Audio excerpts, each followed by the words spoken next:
Isang katangian na dapat unang taglay ng isang content creator ay ang pagkaroon nito ng life skills. Ano ang life skills?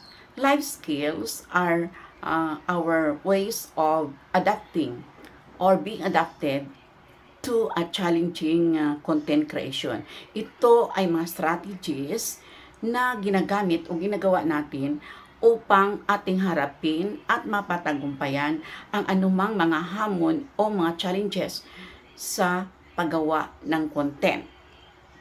There are many types of life skills.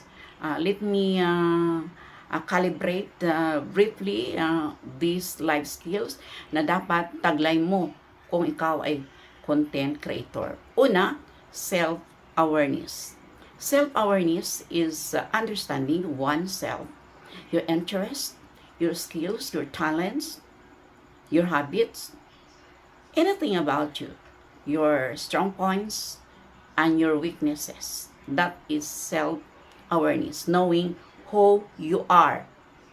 Actually, self-awareness is a prerequisite to all life skills. You cannot achieve all the others life skills without first reaching this number one prerequisite, self-awareness. Number two, empathy. Empathy is putting your shoes in the shoes of others. That is having concern to other content creators or even to regular Facebook users. Ipadama natin sa kanila kapag sila ay gusto nang tumigil sa pag-content, ay we will be sending inspirational words through our post na they will be motivated again to rise and shine. And let them know that you are with them. Especially if nagkaroon sila ng mga violation, ng mga restriction, pag sabihan natin sila na in everything, there is always an expiration na ang kanyang profile recommendable or profile recommendation, kanyang profile issues, ang kanyang pagkawala ng kanyang stars, or pagkawala, limited, restricted, monetization, mag-i-expire yan. That is empathy. Pangatlo, effective communication. We should know how to communicate to others clearly. Gawin natin malinaw. There are three elements in effective communication. First is, of course, the sender. Second, we have the message and the receiver. So, kailangan itong tatlo ay tugma ang paggagawa natin na malinaw ang ating pagbigay ng communication o anumang gusto natin paliwanag, lalo na sa ating pag-content ng ating video. Maliwanag na nakapagbahagi tayo sa ating viewers. Ikaapat, interpersonal relationship. This is our relationship with others, our kapwa content creators, or even the what we call the regular Facebook users, even our family, friends, and everyone in the community. We should have that community engagement, interpersonal relationship. Okay, that's number four already. That's number five. We proceed to critical thinking. Ang isang content creator ay may mapanuri na pag-iisip. Hindi lamang sa loob ng box siya nakatingin. It should be looking outside the box. Tingnan ang mga possibilities and potentialities.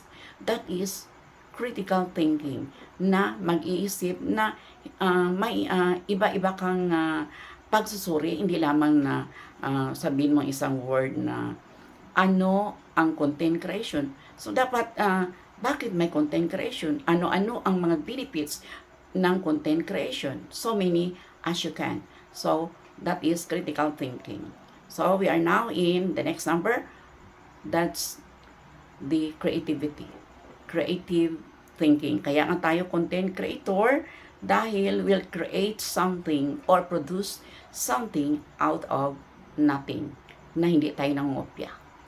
Dahil kapag kinukuha natin ang ating video sa ibang mga content creators o ibang sources, ibang platforms, ang mangyari ay parang kinukuha talaga, naging tayo ay isang tao na kumukuha ng hindi sa atin. That is creative thinking.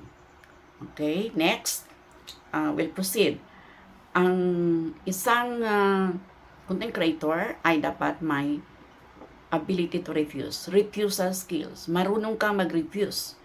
Halimbawa, may baguhan ka palang na follower, tapos mag-PM siya sa iyo na paki-flex mo naman ako.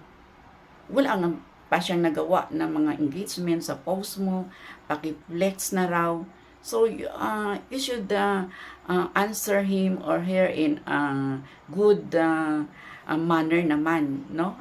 Kahit you will refuse, ay ipaliwanag mo sa kanya ng mabuti.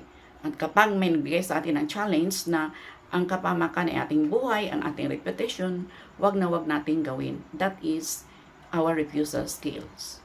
Another one is our negotiation, ability to negotiate. Kaya marunong tayo na makipagsundo sa gitna ng kapwa natin, content creators, upang walang hindi pagkaunawaan. At pag